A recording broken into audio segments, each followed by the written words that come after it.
There's been a lot of talk lately about whether or not we're shifting to a buyer's market. Are we? Truth be told, real estate is a hyper-local industry that we insist on speaking about at a national level, which doesn't really make a ton of sense. Because you might have a buyer's market in one part of the country and you might have a seller's market in another part of the country. So what do we here in Southern New England? Southern New England is a pretty isolated place. So right now, we're still pretty firmly a seller's market. Why? One of the biggest indicators of a seller's market versus a buyer's market is inventory, as in how much inventory. Specifically, how long does it take for all the inventory you have to clear out if none of it gets replaced? Right now, we're sitting at somewhere between like 8 and 10 weeks. For reference, 6 months is considered a balanced market, and anything like 9 or higher is where you start to get a buyer's market. And here in Southern New England, specifically where I am, we're not even close to a buyer's market right now. Now, some other information. As we record this today, there's just under 1,300 single-family homes available for sale in the state of Rhode Island. Now, what does that number mean? Now, I look at the real estate market every day, you don't. I'm here to tell you what it means.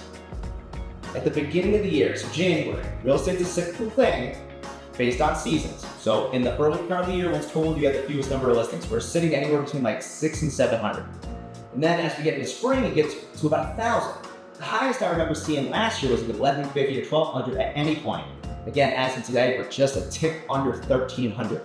So still pretty firmly a seller's market. It's just not the same hyperactive seller's market. Like, you don't have to give $100,000 above asking price and your firstborn the same way that you had to just like a couple years ago to get an offer accepted. Maybe you only have to give one of those things. Okay, great. It's still a seller's market. What do we do about that? Sellers, if you are thinking about selling, I would strongly suggest starting that process now rather than waiting. I don't expect prices to have a big dip. I just kind of expect them to hold. So if they hold and inventory keeps increasing, you're going to be up against a lot more competition, which is going to make your sale take longer. So if you value a quick sale, which most of us do, I would say the sooner you get out on the market, the better for you. What does this mean for you buyers? Listen up, because this really impacts you. Right now, there's more inventory that's been available in the last couple years. So you're finally not having to decide which currently on-fire cardboard box you want to buy.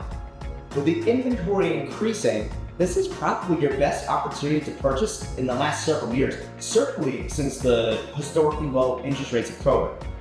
This is the best time.